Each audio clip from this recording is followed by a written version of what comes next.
今日は腹筋をやっていきます。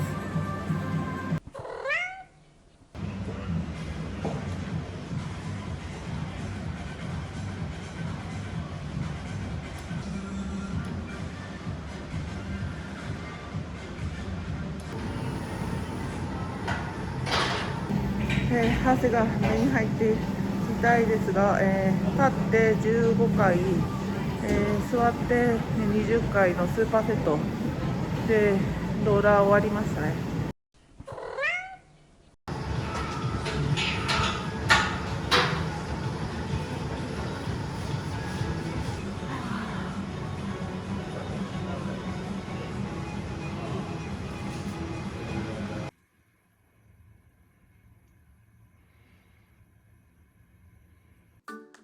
はい、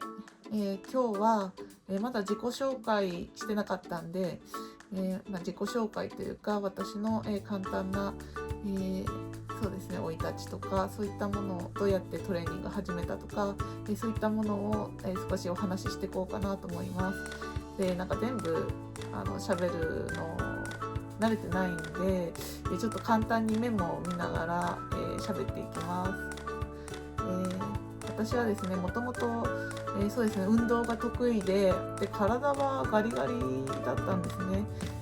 なんか長距離走とかが得意で、よくちっちゃい時は、走ってましたね。早い方でそうですね、必ずそういう大会みたいなのがあると、1位を取るという自分で言うのもなんですけど、運動神経は良かった方かなと思いますね。で、小さい時からずっと強くなりたかったっていうふうに思ってて、で、なんでだろう、それは分かんないんですけど、漠然とただ強くなりたかったっていう思ってて、で小さい頃初めて、親にお小遣いもらって、で買ったものが、ダンベルだったんですね。でこれで強くなるっていうあれで、当時多分2キロぐらいだったと思うんですけど、2キロぐらいのダンベルを2つ、すごい重かったんですね。で小学校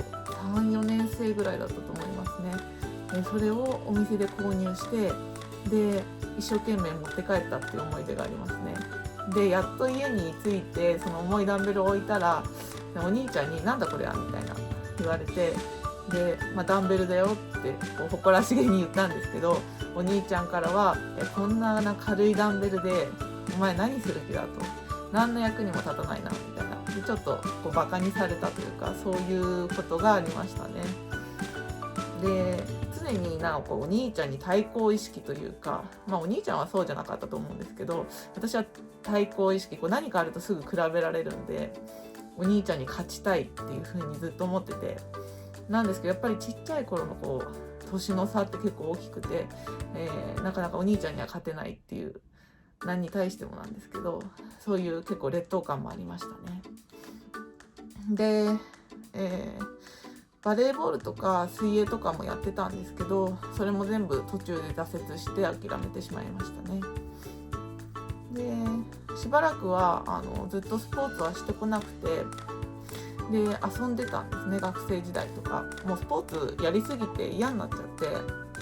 て、もう絶対スポーツしないと思いながら生きてましたね。なんですけど、当時結構食べ物とか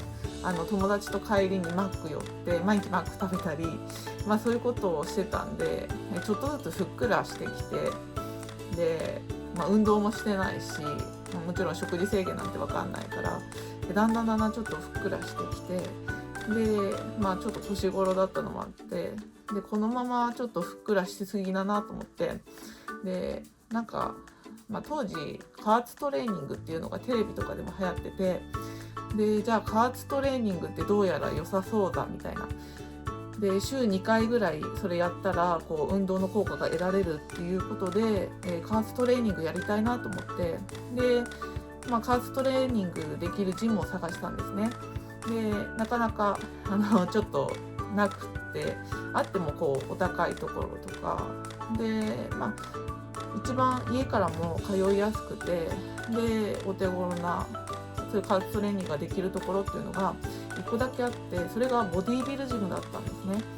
でそこのボディービルジムに入会して、今度通うようになっていきますね。で教えてくれるのはもちろんボディービルダーで、そこから週2回で始まったんですけど、すごい不安なことがあって、なんかムキムキになっちゃったらどうしようとか、もう筋肉つきすぎてこれ以上大きくなりたくないとか、そういったちょっと不安もあって、一番最初の日に聞いたんですね。なんかもうこれ以上ちょっとムキムキにもなりたくないし、もう大きくもなりたくないんでどうしましょうみたいな。でそしたら、まずすごい頑張ったところでそんなムキムキになることもないし、ちょっと始めてみたらみたいな、そんな心配することないよって言って、とりあえずやってみたらっていう風な感じで、じゃあ大丈夫なのかなと思って、そこから信じて、始めていくことになりますね。で最初は加圧そこで教わってるだけだったんですけど、今度講習を受けて加圧を自分で購入して、でメニューとかも徐々に、作っていただいてたのから自分でメニューを考えたりとかして、そうですね、基本的なことは全部そこで学びましたね。主にボディービルダーの人が教えてくれる人がいて、でいつも分かんないフォームとかもそうですし、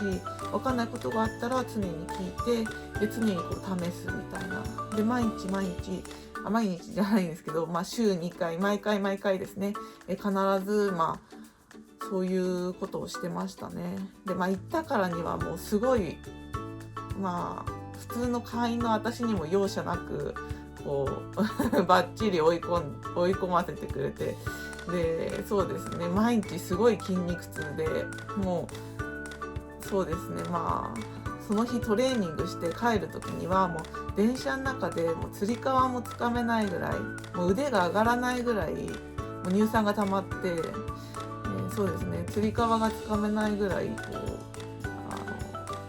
そうですね、追い込んでくれましたね。でそこでいろいろトレーニングを習ってって、で一番そこで刺激を受けたなと思うのが、一緒にいる会員の方なんですけど、リハビリ会員っていうそうですね、障害っていうか脳梗塞とかで体に障害が残っちゃった方とかが、一生懸命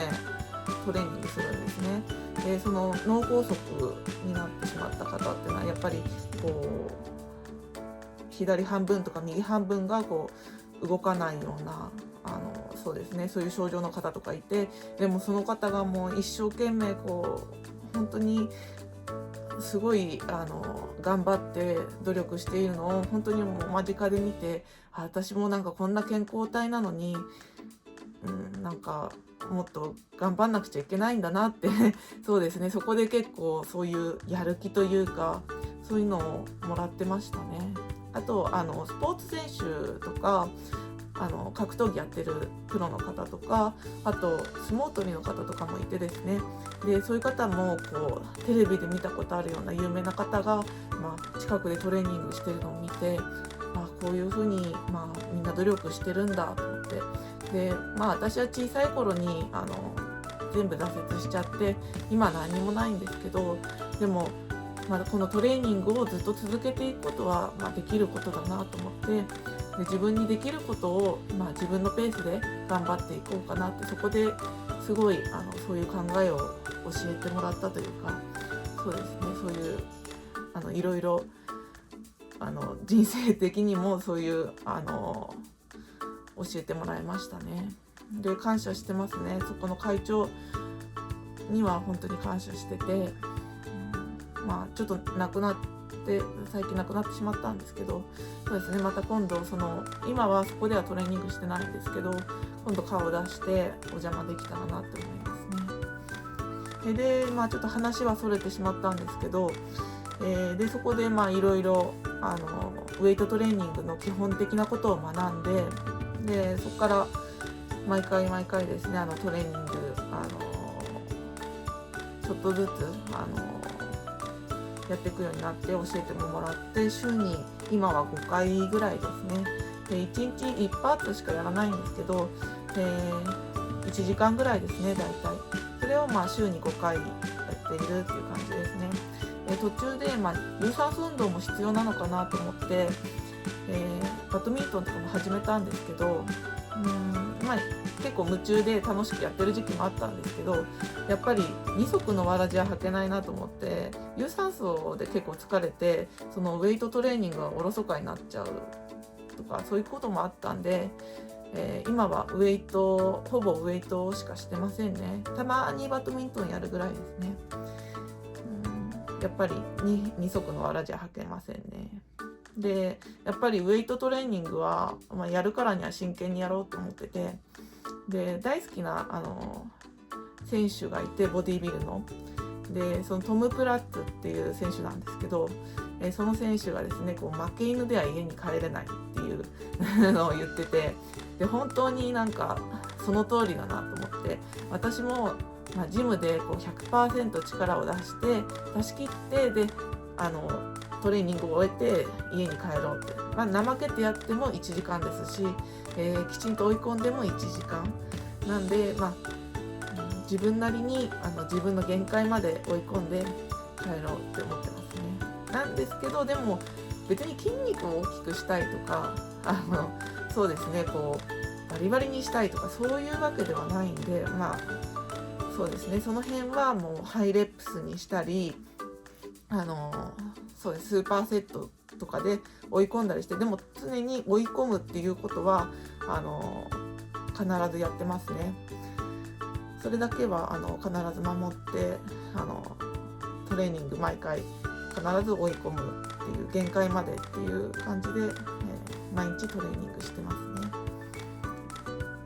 こんな感じでトレーニングのこともちょっと喋ったんですけど、